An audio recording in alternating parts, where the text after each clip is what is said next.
So sorry about that, folks. My brother was crying and I wanted to find out what was going on, but he ran downstairs to my sister.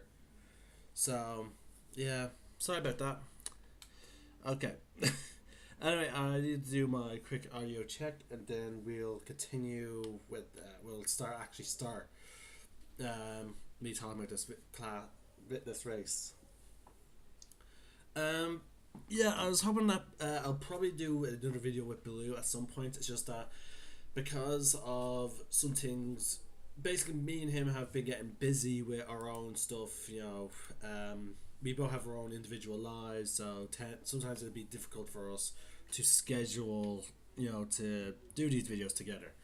So, in future, if I'm doing a video with him, I'll probably continue doing these videos by myself, and then if I ever get a chance to do my video with him, we'll then jump on and do another video. Where me and him will talk back and forth about our ideas. So let me just double check the audio.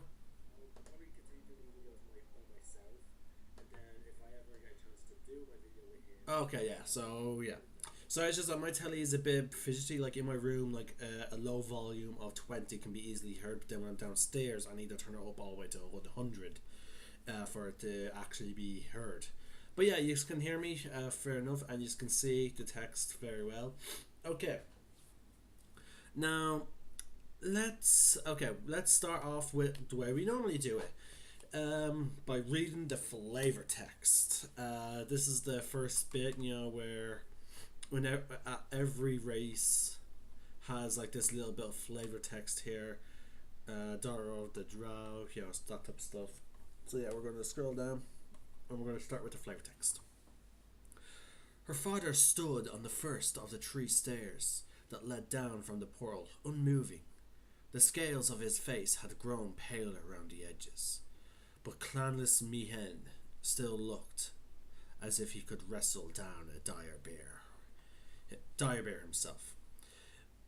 His familiar, well-worn armour was gone, replaced by violet-tinted scale armour with bright silvery tracings. There was a blazon on his arm as well, the mark of some foreign house. The sword at his back was the same though, the one he had carried since even before he had found the twins left in the swaddling gates of Arish Vayan.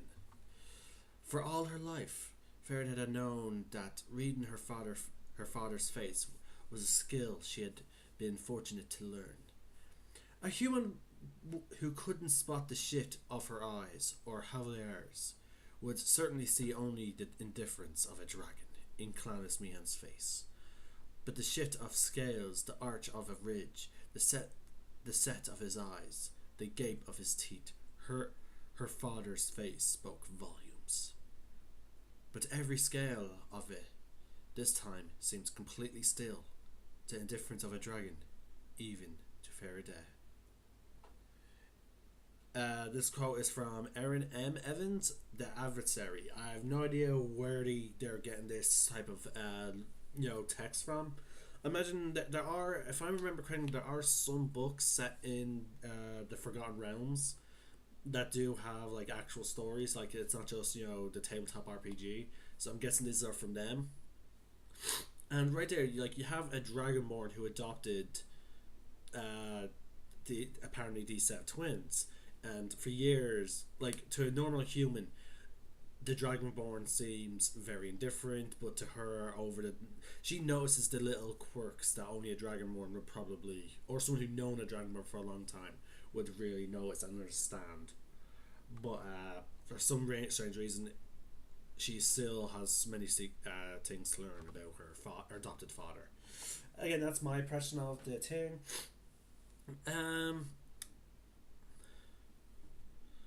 Now again, from what I gathered, it seems like I've been wrong, because again, I was led to believe that the origins of Dragonborn were not completely known, because I haven't actually read the full lore. This is my first time reading the full lore before I did this video, so. But yeah, again, I was surprised because I was always told that Dragonborns were sort of unknown, but yeah. Here's here's the first paragraph. Born of dragons, as their name proclaims, the Dragonborn walk proudly through a world that greets them with fearful incomprehension. Shaped by draconic gods or dragons themselves, Dragonborn originally hatched from dragon eggs as a unique race, combining the best attributes of a dragons and humanoids. Some Dragonborn are faithful servants to true dragons, others form the ranks of soldiers in great wars, and still others find themselves adrift with no clear calling in life. Now, see that the part that keeps the sort of mysteriousness of Dragonborns, like the fact that here we go, shaped by draconic gods or dragons themselves. So again, I'm not like, what is it like? Did they like? Either way, they exist. They have some connection to dragons. So I'm guessing Wizards of the Coast for 5th edition, we're getting rid of the mystery.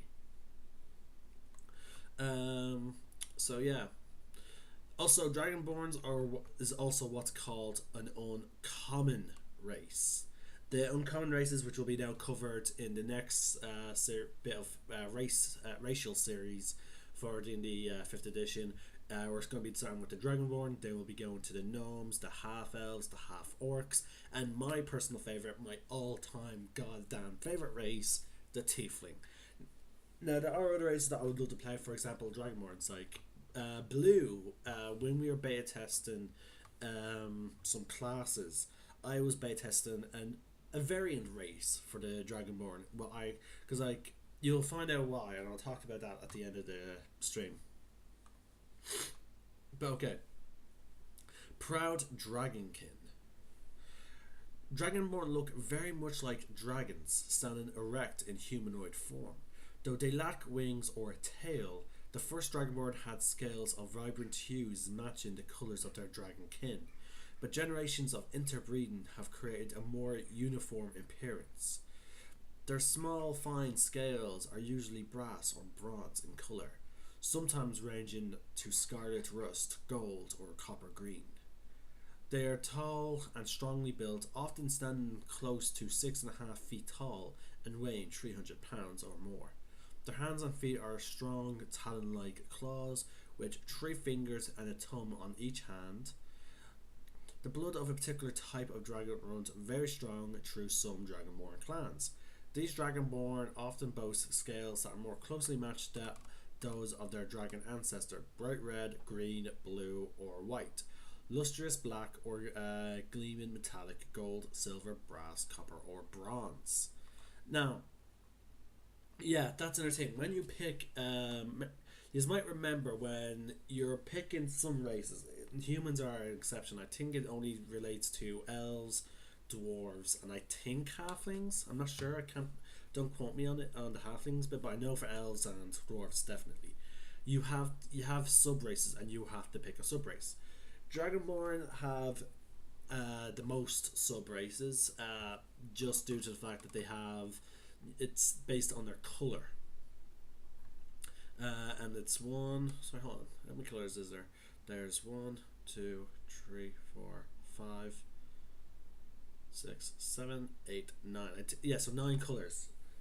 Metallic and chromatic. Which can be very interesting because, like, in your game, you can have a red Dragonborn be sort of persecuted against because chromatic dragons are generally known to be the evil dragons, whereas then metallic Dragonborns are generally treated a little bit nicer, more respectful. Now, again, that's completely up to your DM or yourself. It can lead to a very interesting roleplay, especially like a red Dragonborn who wants to be a great hero, who wants to stand up for, justice and right the wrongs in the world. He will have a very tough time because of the color of his skin. It's a very fun dynamic to introduce. Like, I for one have recently played the game. That group sort of got disbanded because the DM had so much stuff going on, and he just couldn't handle continuing doing the Sunday games. Like, he works in the hospital, so he just couldn't do it. So we disbanded. But my ranger, I was a tiefling ranger, and we were traveling with Dragonborns, and we started off with the book Lost Mine, which many of you have been seeing since you know, like he's missed a good bit of Lost Mine due to the fact that I haven't started streaming yet, but you're about to see the end. Um, and then we moved on to Horde of the Dragon Queen, and we started Rise of Tiamat, but we never got a chance to finish it. But yeah, my character was prejudiced to Dragonborns. He was prejudiced to any type of dragon related being because a shadow dragon, wiped out his tribe, his whole family.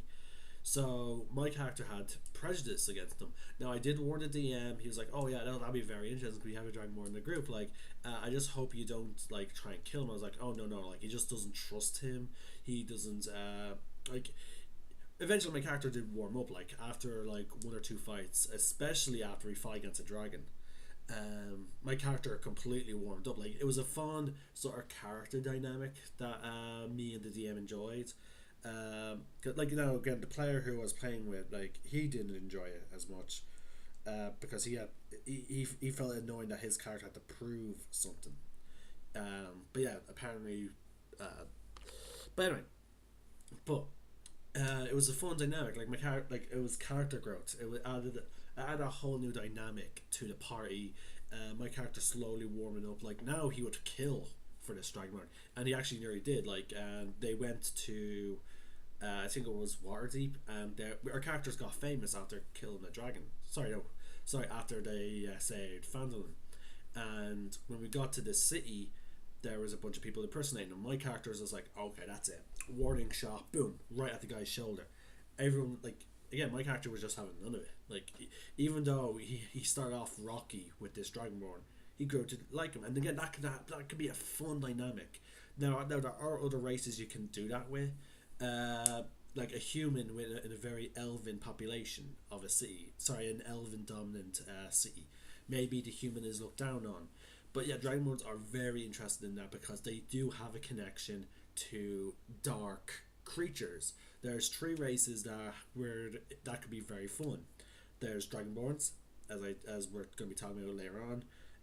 There's Drow, which I've covered in my previous video because Drow are normally considered very evil, so it's a fun dynamic to play a Drow trying to be good. And then there's the Tieflings, but and we'll get into them a bit later. But anyway, moving on. So yeah, that is very fun. Like, and the fact that dragons, like again, Dragonborns are just a fun class to play, and you'll see why eventually. And it's not just for that. Now we're not going to cover this blue box yet. We're going to cover the self-sufficient clans. To any Dragonborn, the clan is more important than life itself. Dragonborn owe their devotion and respect to their clan above all else, even the gods. Each Dragonborn's conduct reflects on the honor of his or her clan, and bringing dishonor to the clan can result in expulsion and exile. Each Dragonborn knows his or her station and duties within the clan, and honor demands maintaining the bounds of that position. A continual drive for self-improvement reflects the self-sufficiency of the race as a whole. Dragonborn value skill and excellence in all endeavours. They hate to fail, and they push themselves to extreme efforts before they give up on some.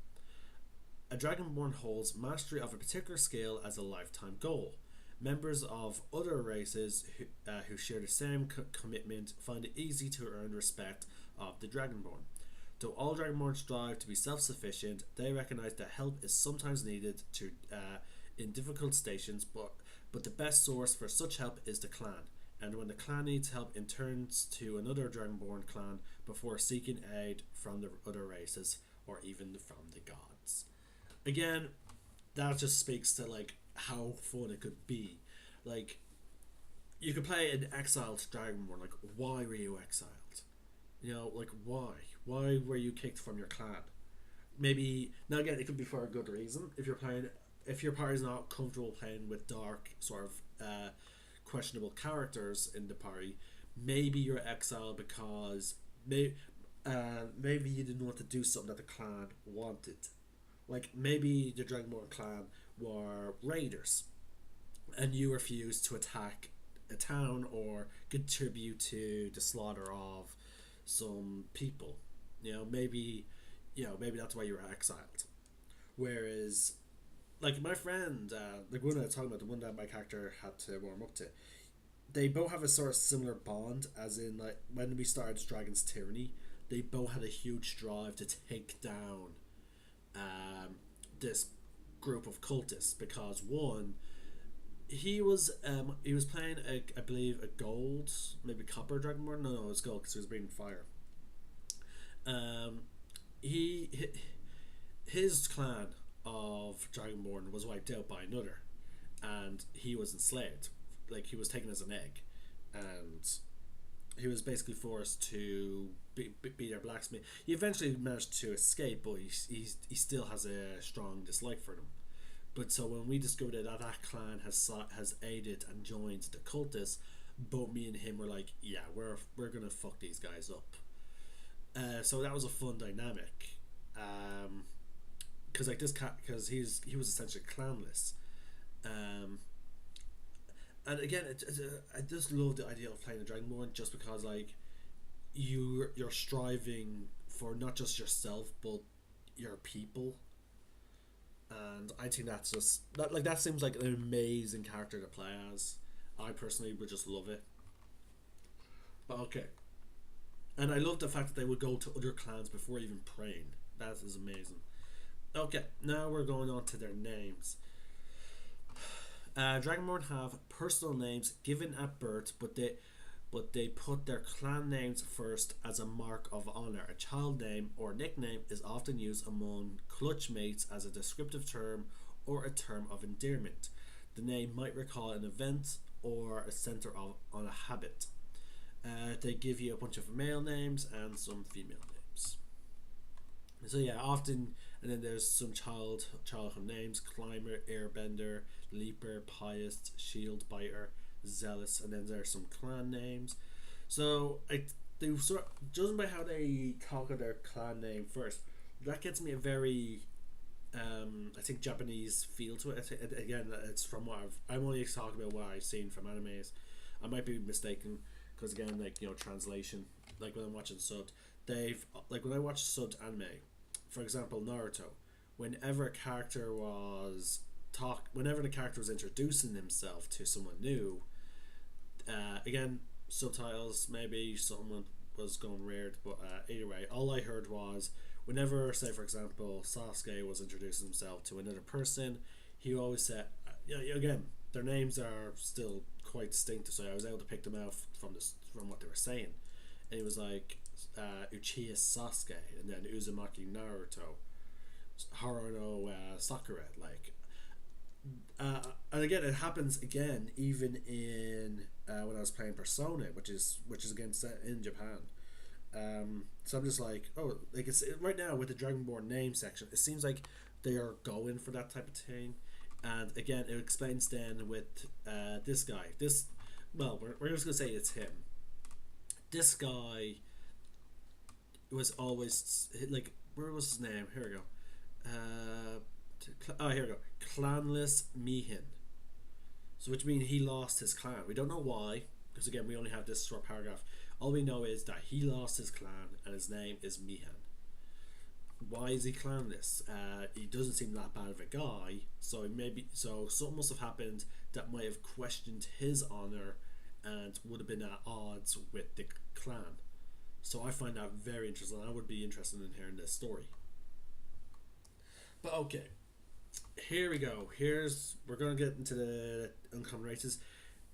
I think this is just going to talk about. I don't think we're going to get like what the other races.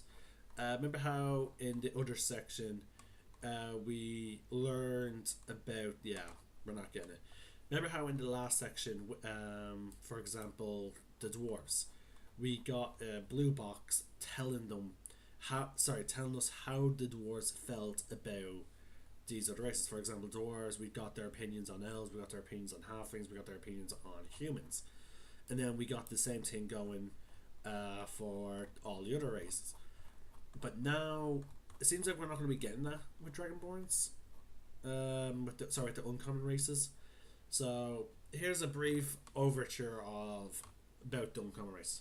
The Dragonborn and the rest of the races in this chapter are uncommon. They don't exist in every world of D&D, and even where they are found, they are less widespread than dwarves, elves, halflings, and humans. In the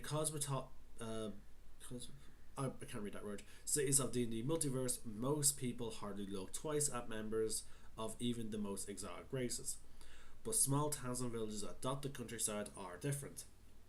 The common folk aren't accustomed to seeing members of these races, and they react accordingly. Basically, this is just saying that, again, every table is different. I have a friend who does not treat these following races as uncommon. They are common.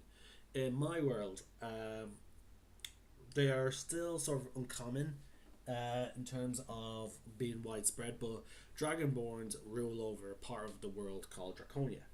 Well, they don't rule over it. A bunch of dragons do, and Dragonborns are more numerous there. But in other places of the world, they're still fairly uncommon. So when you see a Dragonborn, it's very, especially in small towns, it's very rare. But okay, here's what the gist of each race. It's easy to assume that a Dragonborn is a monster, especially if his or her skills betray a chromatic heritage. Unless the Dragonborn starts breathing fire and causing destruction, though, people are likely to respond with caution rather than outright fear. Gnomes. Gnomes don't look like a threat and can quickly disarm suspicion with good humour. The common folk are often curious about gnomes, likely never having seen one before, but they are really hostile and fearful. So basically, we're now getting to how the other races.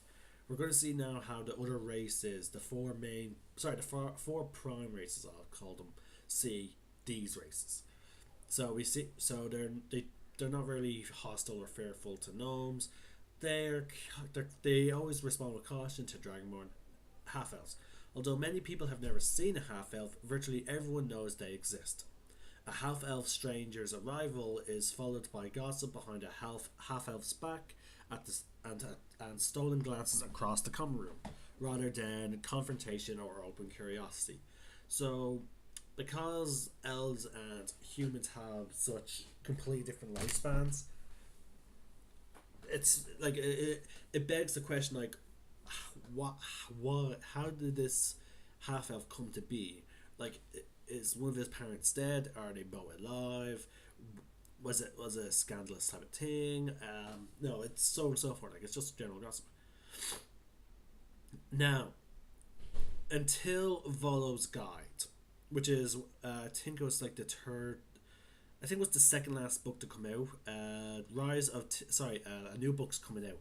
We got a supplement, so I think it's the second last book to come out, because we're getting Tomb of Annihilation in 3 days. We just got a supplement for it, which that reminds me, folks.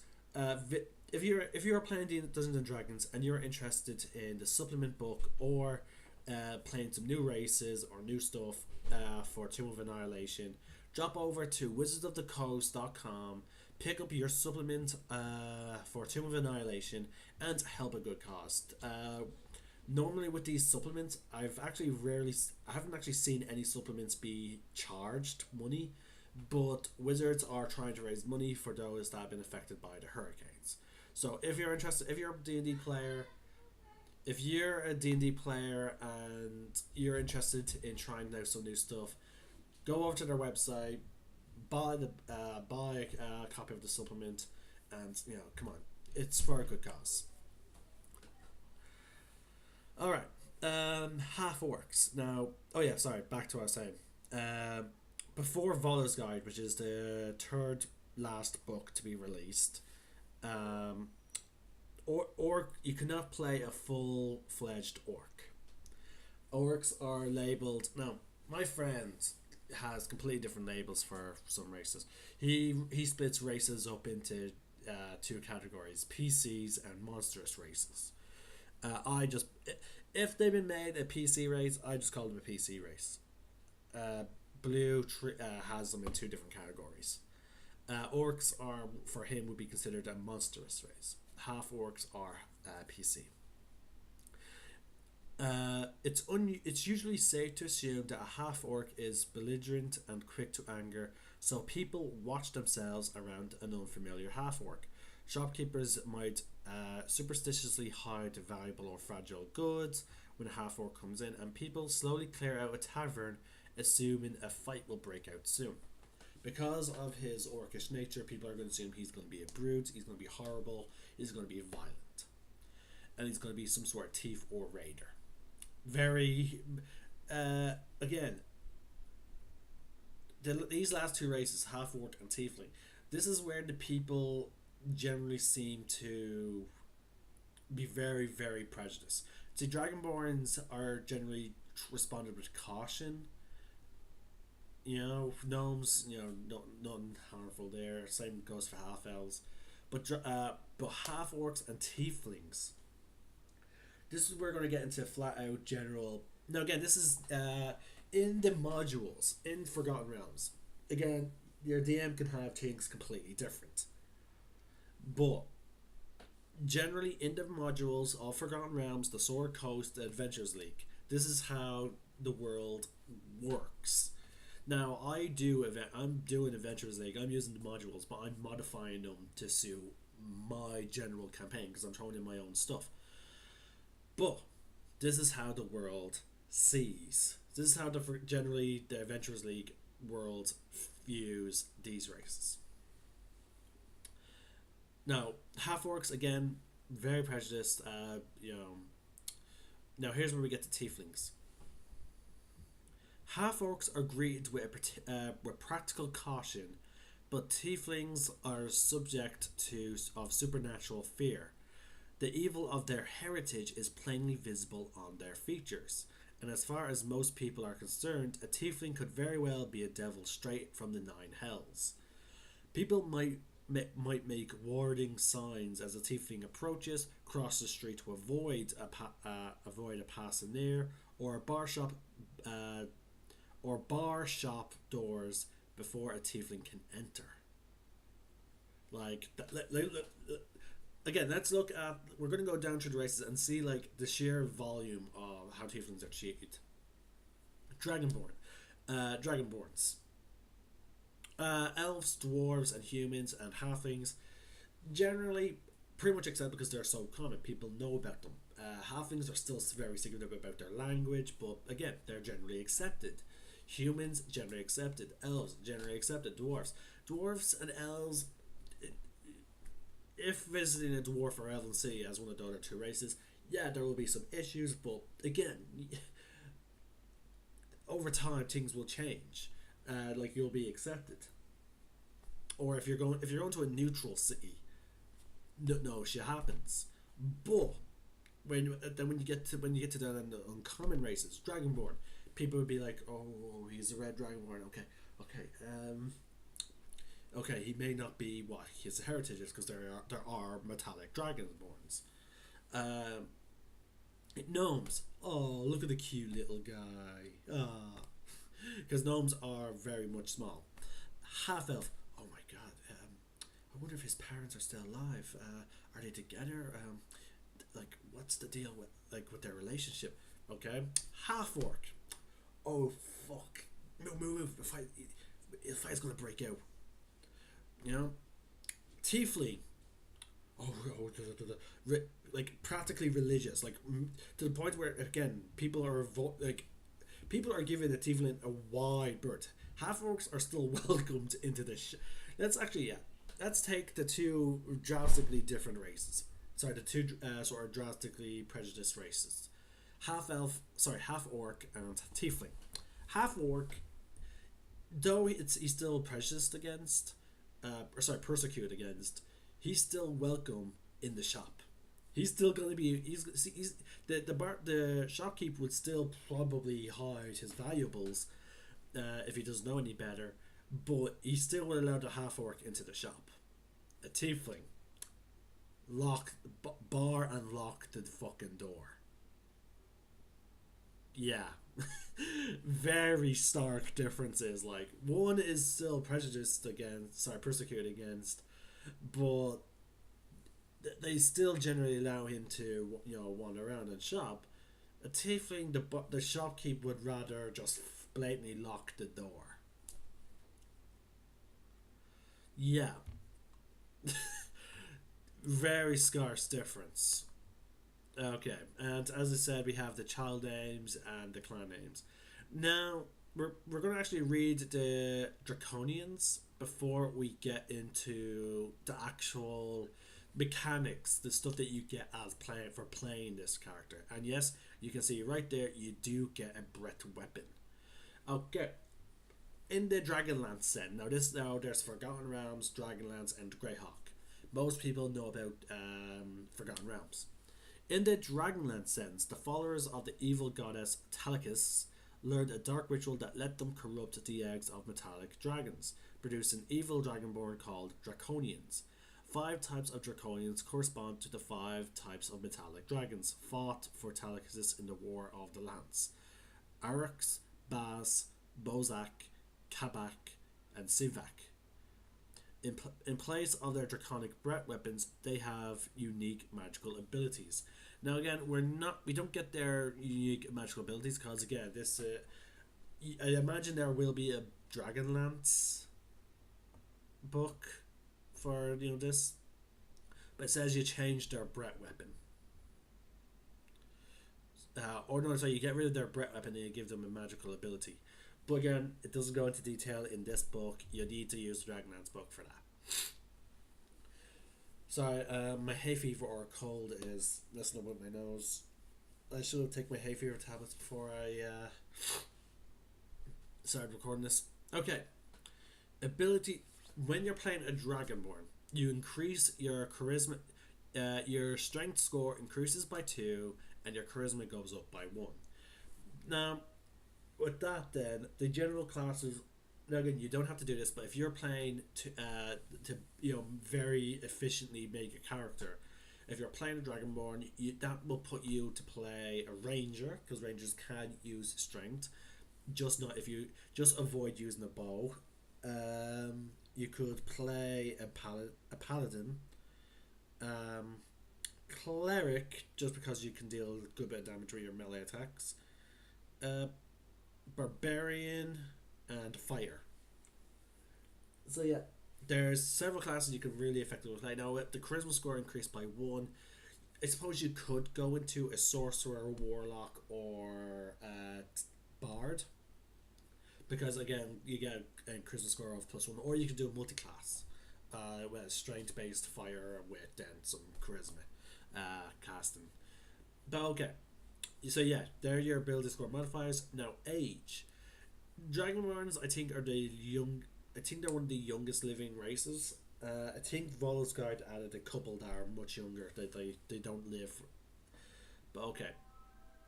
Young Dragonborn grow quickly. They walk hours after hatching and attain the size and development of a 10-year-old human child by the age of 3. They reach adulthood by 15 and they can live to be around 80. So, yeah, generally, if a player wants to have a very long game or they want to play a young character, they generally go to the youngest, which will be 18 for most races, but then for elves, generally 100. But for Dragonborns, it's 15. That's if you want to get the most maximum lifespan out of your character, because there are spells there are effects and curses and whatnot that do magically age your character. So this could be a very drastic moment of where you place your character's age. Unless your character goes to the age of 3, like for Dragonborn, unless your character goes to the age of 3, below 3, I think you're still gonna be grand. Your character though would not be able to use most of his weapons because they're too big. But I suppose you can get some like halfling, maybe you can get some halfling weapons or some gnome weapons and still adventure. But if you're below 3, you're less than 10 years old in terms of mental development. So yeah, alignment. Now again, when I would like to phrase it again because again me and Blue had a situation where a player was treating alignment in the section as sacrosanct. Like this was the alignment you had to play. These are recommendations. Now, some classes do advise more towards certain alignments, like the monk. It tends to be very much towards lawful, as well as some other classes, like such as paladin and cleric. Uh, but again, a cleric could technically be chaotic due to their god. But I'm just saying, they are the. When it comes to their races, though, it is very much taken with a grain of salt. Dragonborn tend to extremes, making a conscious choice from one side or the other in the cosmic war between good and evil, represented by Bahamut and Tiamat, respectively. Most Dragonborn are good, but those who side with Tiamat can be terrible villains. So basically, it's very rare for you to get a neutral Dragonborn. Sorry. Dragonborns are either good or. Again, this is advice. Again, as I said, generally what this line is recommending, you either play good or you play evil. This is what the book is recommending. But again, you don't have to play it that way. You can have a true neutral Dragonborn. You can have a chaotic neutral, lawful neutral, good neutral. You have 9 alignments to pick from. This book just recommends 6. Sorry, you choose 6 out of 9. But again, relax. You have your choice. Dragonborn are taller and heavier than humans, standing well over 6 feet tall and averaging almost 250 pounds. Your size is medium. Your size is medium is determined is for the sake of the grid map, which is why even though a Goliath, who is technically a large creature, is still labelled a medium. It's because of his space that he has to take up on the map. Shadowrun is not doesn't really care about that system. Like, if you're playing a troll, you take up 4 squares. You take up 4 squares. But D&D, because of the maps always being generally in 5 feet, 5 each squares, like, they tend to try and really push for every character taking up 1 square each. Your walking speed is 30 feet. You have 3. So yeah, here's your draconic ancestry. There's the color of your Dragonborn. Again, your scales will be reflective of what you pick. So red, your breath weapon will be fire. It's a 15-foot cone, and it's a dex. It's a dex make save. So basically, the opponent has to make a dex save to avoid taking full damage. If you pick gold, it's again fire, 15-foot cone. As you can see, some are cones, some of them are lines. I played a blue shadow Dragonborn. So I used a line. And instead of dealing lightning, I dealt a necrotic. And when it came to my damage resistance, I had resistance to necrotic instead of lightning. Okay, draconic ancestry. That is basically this table. Your breath weapon is basically this. Is determined by your color. You can use your action to excel in destructive energy. Your draconic ancestry determines the size, shape, and damage type of the exhalation. When you use your breath weapon, each creature, again, note guys, each creature, not just enemies. So be careful with your allies. So if you're playing a Dragonborn and if you're playing a tank, you should be grand because you should generally be in front of the allies. Like, especially if you're in a bottleneck situation, yeah, get in front, unleash your breath attack. But if you're playing like a ranger or a rogue or a wizard, be careful with your breath weapon. Okay. Each creature in the area of exhalation must make a saving throw, the type of which is determined by your draconic ancestry. The DC for this saving throw is 8 plus your constitution modifier plus your proficiency bonus. So yeah, if you're building a tank, your breath weapon can be very effective because like you're raising your constitution. So very good. A creature takes 2d6 damage on a failed save and half as much on a successful one. The damage increases to 3d6 at 6th level, 4d6 at 11, and 5d6 at 15. After you use your breath weapon, you can't use it again until you complete a short or long rest. So yeah, you can use it once every hour, essentially. if you take a short rest. So again, if you were to short rest every time. Now again, short rests can be a walk to a location. For example, walking to the store. If you're walking through a city and nothing happens and you're just walking to a store, you're not running, you're just walking, and it takes you an hour to get there. Technically, you can benefit from a short rest. Now, a long rest is 8 hours, and you have to be doing nothing. You have to be you have to be eating. You have to then also go to sleep. That's what a long rest is. But we'll get into that when we go into the finer points of gameplay. This series is to go over some of the basics of D&D and to have discussions about some rulings about the races, the classes. But it's also to help you understand some terminology as rules as written, as rules as applied. Okay, so you also get damage resistance. If you're a red Dragonborn, you have resistance to fire. If you're blue, you have resistance to lightning. Black, you have resistance to acid.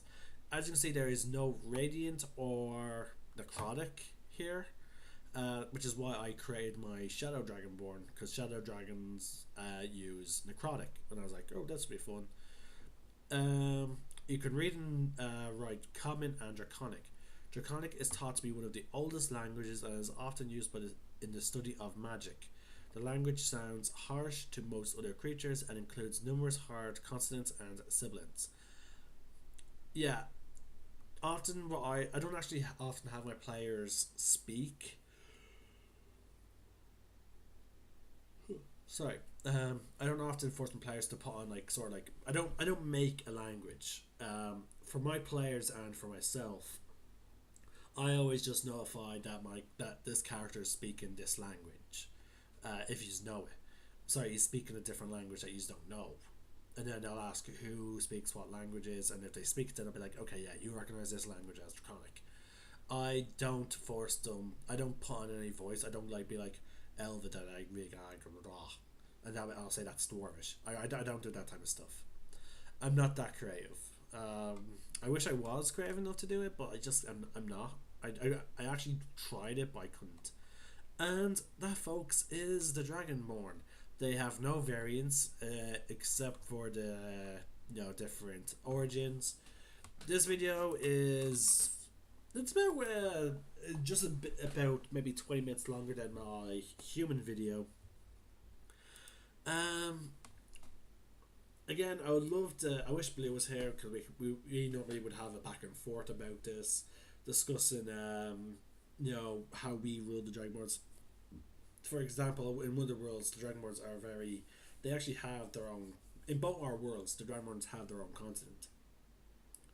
But I think he treats them as being uncommon though, because the world there's the alliance, there's a world government, so I don't think they're uncommon in his world, whereas they're uncommon everywhere else in my world. But yeah, it's Dragonborns are an amazing race. There's generally 3 races that I want to play as in D&D, and that first is my top race. Sorry, 4 races there are. Number 1 is Tiefling because it's my absolute favorite. Next is Lizard Folk is Dragonborns, but again I have to play the right class to be honest with you, or I would have to have a really cool character in mind. Then it is Lizard Folk. I like the Lizard Folk from Volo's Guide. I would have to play them with a ranger though, because that's where I would find it would be most fun, because they actually have an ability that allows them to make like bone weapons, and I find that really cool. Then it is the slightly OP race, Yuan Ti.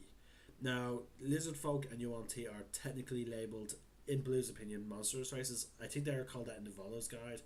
I consider them PC races because they're officially made by Wizards, and they're now players can now play them. So that's why I consider them player races. Monstrous races are races that you can't play as, in my opinion, such as Troll, Ogre, and whatnot. But anyway, everyone has their own opinion. But yeah, Yuan Ti is slightly OP. Like, they actually have full-fledged immunity to poison and the poisoned condition. Now, granted, a new race that Wizards are releasing now, again, Blue will label a monstrous race. They're these sort of like frog people. They're really cool. Like, I would love to play one as a rogue because they have the ability where they can tip they generate poison on their skin, and they can basically coat their weapons with their poison that they create, and they can deal down extra poison damage. I find that really cool, and I would love to play with them. Like, they look so silly. Like, I saw an image. I looked up in the monster manual what this race looks like, and I was like, they're they're like the Amazon tree frogs. So they look sort of like cute and nice, but like I'm just like, oh wow, but it'd be so fun to play as a rogue, as that. But yeah, this is Wolf and Ninja.